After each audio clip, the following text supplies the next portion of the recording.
हमारे युवा फिल्मों से बड़े मुतासिर होते हैं।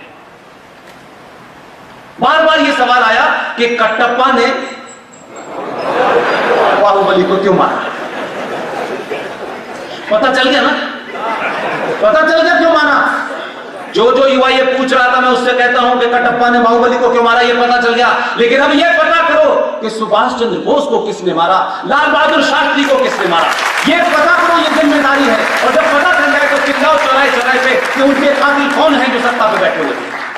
राजेश पायलट को किसने मारा, माधवराव सिंधिया के पिता को किसने मारा, पता करिए। ये नहीं पता करना है कटप्पा के पता करने के लिए तो उसने वॉल्यूम 2 बना करके आपको बता दिया। अब तो आपकी आत्मा तृप्त हो गई। अब जो असली कातिल हैं उनके बारे में पता करो कि कौन है। पंडित चंद्रशेखर आजाद की मुखबरी किसने की थी, पता करें। यह सवाल आज की जनरेशन को पता करना चाहिए। इसलिए मैं हर सभा में 2-3 बातें इसलिए कहता हूं ताकि हम इस बात की तरफ ध्यान दें कि जो मेरी माएं बैठी हुई हैं, जो मेरी बहनें हैं, जो बेटियां हैं, इनकी रक्षा कौन करेगा। किसी भी समाज में महिला उस परिवार और समाज का सम्मान होता है, सिंबल होता है। इसलिए इस देश में जितनी गालियां बनी हैं महिलाओं को लेकर के बनी है। कैसे उसको चोट पहुंचाई जाए, कैसे उसके सम्मान को नीचा किया जाए। और आप यहां गाली शब्द था ही नहीं, ये तो खजूर और खाने वाले अपने साथ लेके आए। आपके साहित्य में तलाक शब्द है ही नहीं, न संस्कृत में है न हिंदी में है, क्योंकि आपके यहां यह संस्कृति नहीं थी, इसलिए शब्द ही नहीं था, आपके फ्रेम में नहीं था। जिस तरफ आरएसएस इशारा कर रहे थे, माले गनीमत, यानी आप दौलत की लूटपाट करें, औरतों की भी लूटपाट होती थी और फिर औरतों का हिस्सा बांट होता था। ये सबसे बड़े को जाएंगी 4, ये 2 को जाएंगी 5 को, ये होता था। और उसी लाल किले के सामने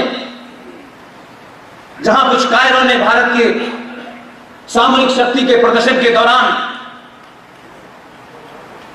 उसको चुनौती दी, उसी लाल किले के सामने एक मीना बाजार है। जाइए और जामा मस्जिद के सामने जाके पूछिए कि मीना बाजार पे यहां होता क्या था।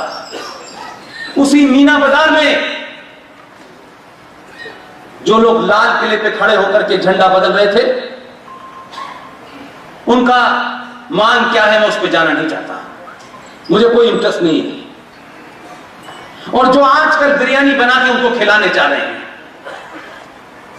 उनसे पूछिए कि मीना बाजार के सामने शाम में सभा लगती थी और भारतीय हिंदू महिलाओं पे निर्वस्त्र होकर उनकी बोली लगती थी। जिन महिलाओं की बोली लग रही थी और जो लगाते थे, वो हाथ मिला के भारत की सामरिक शक्ति को 26 जनवरी में चुनौती दे रहे थे। उसी लाल किले के सामने एक गुरुद्वारा है,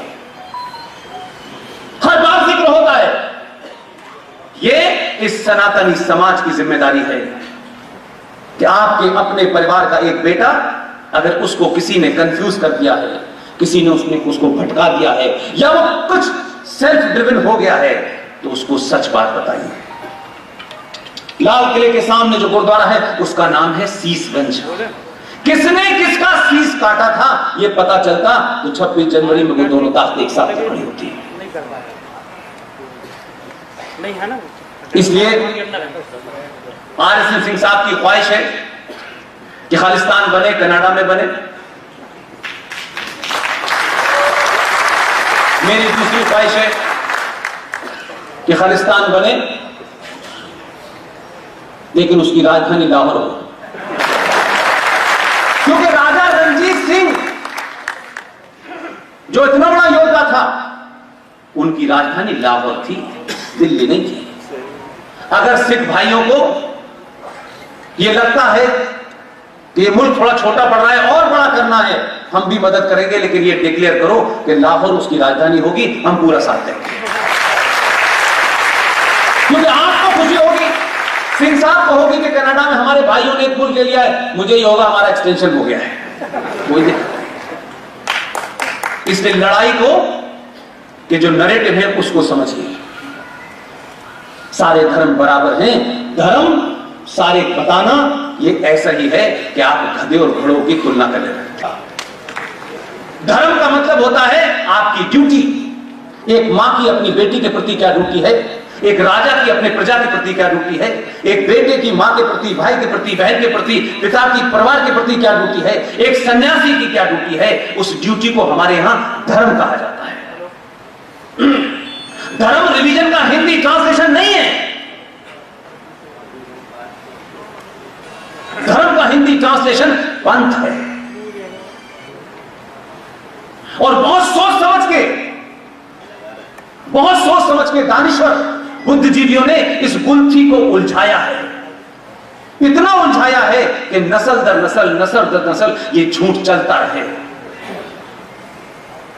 और आपको यह एहसास नहीं होने दिया कि हम बात करते जो इस भारत मां के दुश्मन हैं, जो सनातन के दुश्मन हैं, उन्होंने इस तरीके की प्रोग्रामिंग की है कि हर सनातनी वो झूठ बोल रहा है, वही बात कह रहा है जो दुश्मन आपसे चाहता है, और आप उसको कह जा रहे हैं।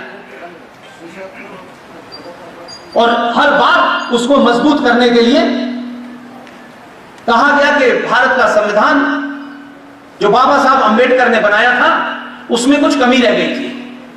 दिसंबर 1948 की तमाम जो संविधान सभा की मीटिंग्स हैं, डिबेट्स हैं, उन्हें निकाल तो लीजिए। आज तो इतनी फ्री में इंफॉर्मेशन है कि पैसे भी खर्च नहीं करने पड़ते हैं।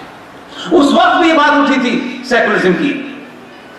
बड़े बड़े ज्ञानी होंगे, मैं सार्वजनिक मंच से बहुत साफ बात कहता हूं, हमारे देश में कभी कभी लोग सरनेम लगा के राय बनाते हैं, ये बहुत गलत बात है। अच्छी बात कोई भी कहे उसके पैर छूना चाहिए, कोई भी हो, इससे कोई फर्क नहीं पड़ता है।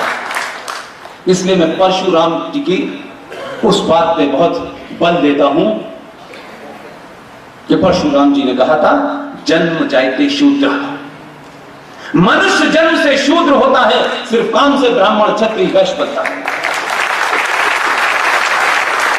इसलिए बाबा साहब अंबेडकर में इतनी ताकत थी कि सेकुलरिज्म पे बहस हुई। उन्होंने कहा कि भारत राज्य को चलाने का हम एक डॉक्यूमेंट बना रहे हैं, भारत के समाज को क्या करना चाहिए उसका ग्रंथ नहीं बन रहा है। भारत के समाज में सदियों से, हजारों सालों से यहां अनेक सभ्यताएं आई, मत आए, विचार आए, यहां फले फूले, उनको कभी किसी से डर नहीं लगा। किसी को शब्द सेकुलरिज्म की वजह से ये देश में हजारों लोग आए, हजारों बस गए, हजारों ने हमारी संस्कृति को नष्ट किया, उसके बावजूद भी सनातन लगातार चलता रहा। लेकिन इसकी जरूरत भारत के संविधान में लिखने की नहीं है। यह बात अलग है कि राजनीतिक मजबूरियों से सन 1976 में आपने भारत के प्रियम्बल के अंदर यह बदलाव किया कि भारत सेकुलर और सोशलिस्ट है।